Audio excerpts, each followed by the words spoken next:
કરશું કે ઘોંઘાટથી કાનમાં નુકસાન કઈ રીતે થાય છે. તો અત્યારે આપણી પાસે એક પેશન્ટ છે કે જેમના પેશન્ટના મેરેજ હતા. મેરેજમાં એમને ડીજેમાં એમની પાસે ડીજે એમની બાજુમાં જ વાગતું હતું, જેથી કરીને એમને ત્યારે જ્યારે ડીજેનો અવાજ ગયો, ઘોંઘાટ આપણી કાનની સહન કરવાની કેપેસિટી હોય એના કરતાં વધારે અવાજ જાય તો પછી કાનની નસને નુકસાન થાય છે. એટલે એમના પોતાના મેરેજ હતા, જ્યારે મેરેજ હતા ત્યારે એમને ડીજેનો અવાજ કાનમાં ગયો છે. એના આજે 10 દિવસ થઈ ગયા. 10 દિવસ પછી આપણે આજે બતાવવા આવ્યા છે. 10 દિવસ પછી બતાવ્યા એટલે અત્યારે એની ફરિયાદ છે કે કાનમાં તમરા બોલે છે અને થોડીક બેરાશ લાગે છે. તો આપણે પછી એનો સાંભળવાનો ઓડિયોગ્રામ કરાવ્યો. તો ઓડિયોગ્રામમાં એમને કાનની નસ સુકાયેલી આવે છે. તો આપણે આ વિડીયો શું કામ બનાવી છે આજે કે ભાઈ જ્યારે પણ ઘોંઘાટમાં તમે જાઓ તો એક તો પહેલાં તો ઘોંઘાટથી દૂર રહેવાનું છે. ઘોંઘાટની બાજુમાં, સ્પીકરની બાજુમાં આપણે બેસવાનું નથી. જો સ્પીકરની બાજુમાં બેસો તો તમારે કોટન કાનમાં રાખી દેવાનું છે. લાંબો સમય સ્પીકરની બાજુમાં બેસવાનું નથી. લાંબો સમય સ્પીકરની બાજુમાં બેસવાથી આપણી કાનની નસને નુકસાન થાય. કાનની અંદરનું કેમિકલ ભરેલું, કાનની અંદર હાડકી હોય, કાનનો પડદો પણ ઘણી વખત ઘોંઘાટના કારણે ફાટી જાય છે.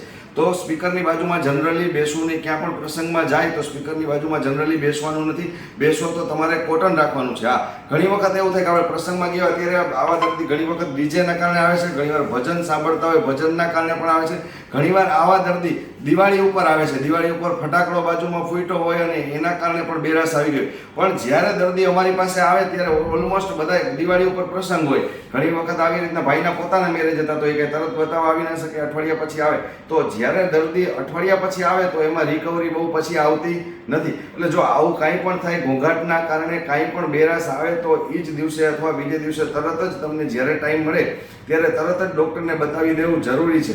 જેથી કરીને જે ઘોંઘાટના કારણે નસમાં સોજો આવ્યો હોય તો ત્યારે જ આપણે જો સ્ટીરોઇડ અને બીજી દવાઓ ચાલુ કરીએ તો એ સોજો ઉતરે અને નસ નોર્મલ થવાના ચાન્સ હોય છે.